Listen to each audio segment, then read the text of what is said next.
All right, strap yourselves in, folks, because today we are diving headfirst into a story that's going to make you question everything you thought you knew about fairies. Oh yeah, buckle up. We're talking photographic evidence, potential portals, and maybe even a connection to the UFO phenomenon. All this and more, coming to you live from, well, not exactly a magical forest. Nope, not even close. This all went down in Brandon, Manitoba, Canada.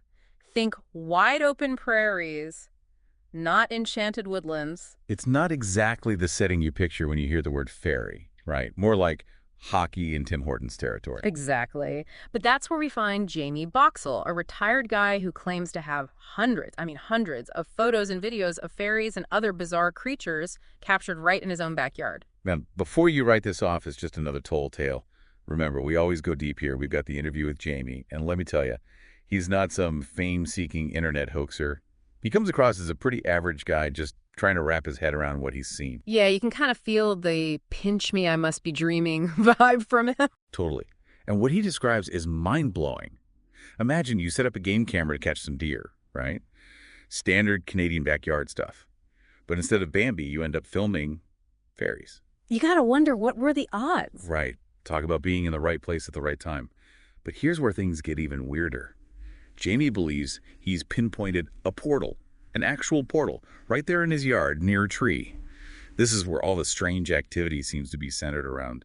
Wait, hold up a sec. A portal? Like a gateway to another dimension? That's exactly what he's suggesting. And it's not just some vague feeling. He's talking about a specific 20-foot circle, about 30 to 40 feet from his house. So we're not talking Narnia here. We're talking like pinpointed GPS coordinates for a fairy realm. It's as precise as it gets, and there's another detail that adds fuel to this whole portal theory. Remember, Janie found a ring of mushrooms near that same spot a while back. Now, you and I both know mushrooms have been associated with fairy lore for centuries. Oh, absolutely. It's a recurring theme in all sorts of myths and legends. So we've got this seemingly ordinary Canadian backyard suddenly transformed into a potential interdimensional crossroads. My head is officially spinning. But let's back up a bit. Tell me more about Jamie. Who is this guy who's casually hanging out with fairies in his spare time? Well, as I said, he seems pretty down to earth, retired, lives a quiet life. Nothing in his background screams fairy whisperer, you know. Not exactly the eccentric wizard type you might expect. Not at all. And in fact, he was pretty hesitant to go public with his story. He's not looking for attention or fame. Which makes his account even more intriguing. Right. It adds a layer of authenticity. It seems like he genuinely just wants to understand what he's experiencing. I get it. If I had fairies popping in and out of my backyard, I'd be scrambling for answers too. So his journey into the unknown started back in 2012 when he began noticing strange things happening around his property. But it wasn't until September 2014 that he actually got his first documented evidence of fairies, and that was totally by accident. And here, I thought Canadians were all about meticulously planning everything. Well, maybe for hockey, but apparently not for fairy encounters. This is already shaping up to be one wild deep dive, folks. You haven't even heard the half of it. Okay, spill the beans. What kind of fairies are we talking about here? Are we talking cute little Tinkerbell types flitting around flower gardens? Oh, no, no, no. We're going way beyond the Disney-fied version of fairies here. Okay, I'm all ears. Jamie describes them as humanoid, often wearing clothes. Hold up, clothed fairies? Like, are we talking tiny little pants and shirts? Well, he didn't go into that much detail, but yeah, he definitely emphasized the closed part, which is a far cry from your typical winged and sparkly image. That's a twist I didn't see coming. And get this, he's got footage of them in sub-zero temperatures. So much for the whole "they're just insects" theory some skeptics like to throw around. All right, I gotta admit, you've got my attention now. We're talking fairies braving Canadian winters. This is not your grandma's fairy tale. And that's just the tip of the iceberg. Wait till you hear about the other entities he's captured on film. Okay, now you're just teasing me. I need to know more. Okay, so imagine you're Jamie, right? You're just out checking your rain barrel, probably expecting to find, I don't know, some leaves or maybe a drowned spider. Yeah, classic rain barrel find. Exactly. But instead he finds this creature just lying there dead. Not a spider? I'm guessed. Definitely not your average backyard creepy crawly. He described it as this, like, demonic-looking thing. Oh, come on. A demon in the rain barrel? What is this, a horror movie? You know, it kind of sounds like one, right? This thing was tiny, about 2.5 inches long, but he said it had a head like a salamander, this weird snake-like body, 3 arms, and get this, big teeth. Whoa, okay, that's seriously creepy fairies I can kind of wrap my head around, but mini demons. This backyard is turning into a whole other dimension. Right. You gotta wonder what else is lurking out there. So he actually found this thing dead, like a real specimen. Yep, he kept it too, though. I bet his wife wasn't thrilled about having that little treasure on display. Yeah, I can imagine that conversation.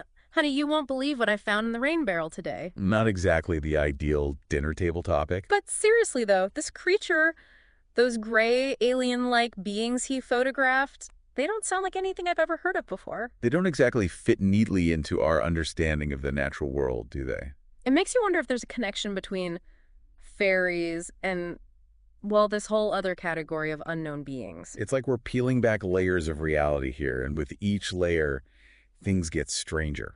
And let's not forget about all the folklore surrounding fairies. We've got centuries of stories about them interacting with humans, sometimes for good, sometimes for mischief, sometimes for, well, let's just say not so good. And some of the things Jamie described around his house, missing keys, things moving around, his dog barking at nothing, Yeah. those sound a lot like classic fairy tricks. So now maybe leaving out a plate of cookies isn't such a bad idea. Who knows? Might score you some good luck. Okay, but seriously though, if these beings are real, and they're attracted to certain things, like folklore suggests, could we intentionally try to interact with them? It's a fascinating question, right? Like, are we on the verge of discovering some sort of interspecies communication protocol with fairies? Sign me up for that research project. But I also keep thinking about Jamie's daughter seeing fairies inside their house. It adds another layer of weirdness to all of this. It does, doesn't it?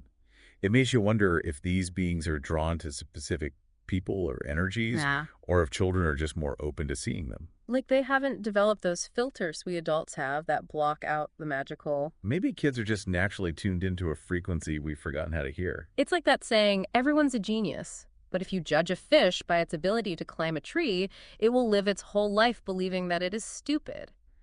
Maybe we're the fish, and the fairies are off in the trees doing their thing, and we're just oblivious. And if that's true, it kind of connects back to the whole thinning veil idea Jamie and Ronald discussed.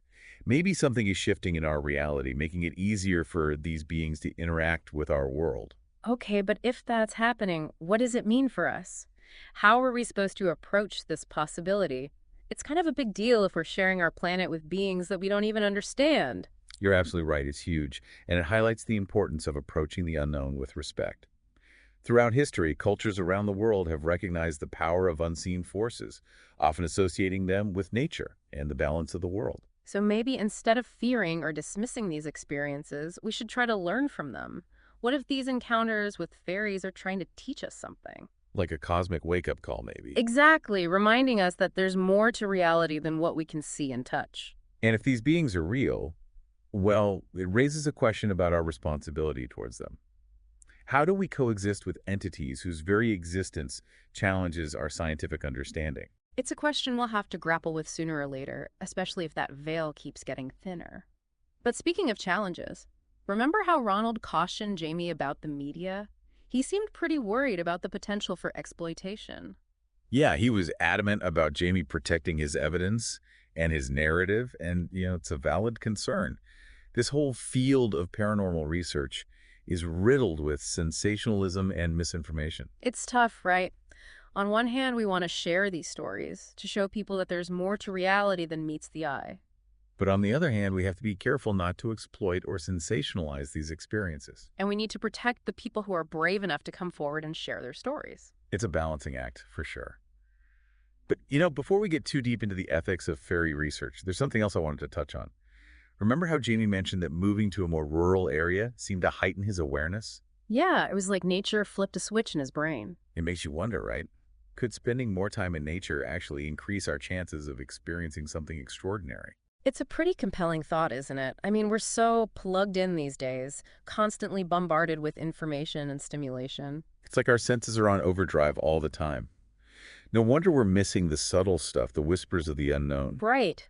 We're so focused on the big, loud signals that we're tuning out the quiet, the subtle, the maybe even magical. And it's not just about fairies, It's about everything. The way we experience the world, the way we connect with nature, the way we perceive reality itself. It's like we've traded in our wide-angle lens for a zoom lens. We're seeing things in high definition, but we've lost the bigger picture. Exactly. We're missing the context, the interconnectedness of it all. And Jamie's story really drives that point home, doesn't it? He moved to a more rural area and boom, his awareness shifted. It's like nature itself recalibrated his senses. It's like nature was saying, hey, slow down. Pay attention. There's more to see here than you realize. And maybe it's not just about seeing things, right? Maybe it's about feeling them, sensing them, tapping into something deeper. That's a good point. It's about reawakening those primal senses that we've kind of let atrophy. So how do we do that? How do we get back in touch with that part of ourselves? Do we all need to move to the middle of nowhere? Well, I don't think it requires a complete life overhaul. Start small. Take a walk in the park, sit by a lake, listen to the birds sing. Just be present in nature. Really soak it in. Put down the phone, ditch the headphones, and just listen to the wind in the trees. Exactly. Let your senses guide you. Notice the details, the patterns, the textures. You'll be amazed at what you start to perceive. It's like hitting the reset button on our perception, right? Giving our senses a chance to recalibrate. And remember, approach nature with a sense of respect and curiosity. Don't go in demanding answers. Just observe, listen, and be open to the experience. That's such a crucial point, We can't force these encounters, these glimpses into the unknown. We have to approach them with humility and a willingness to learn. It's about surrendering to the mystery, allowing ourselves to be surprised and delighted by what we discover. Well said. This has been quite the journey, hasn't it? From a Canadian backyard to the realm of fairies, we've explored evidence, folklore, ethical considerations, the nature of reality, and the importance of reconnecting with nature. It's amazing how one man's story can spark so many profound questions. Jamie's experience is a powerful reminder that there's still so much we don't understand about the world, and that's okay. In fact, that's what makes life so exciting. The unknown is where the magic lies, and it's up to us to explore it with an open mind, a sense of wonder, and a healthy dose of respect. Who knows what we might find? And on that note, dear listeners, we leave you with this final thought. What if the extraordinary is closer than you think? What if the magic you seek is not out there in some far-off land, but right here, woven into the fabric of our everyday lives? Take a moment to look around, to truly see the world with fresh eyes. You might be surprised at what you discover. Until next time, stay curious.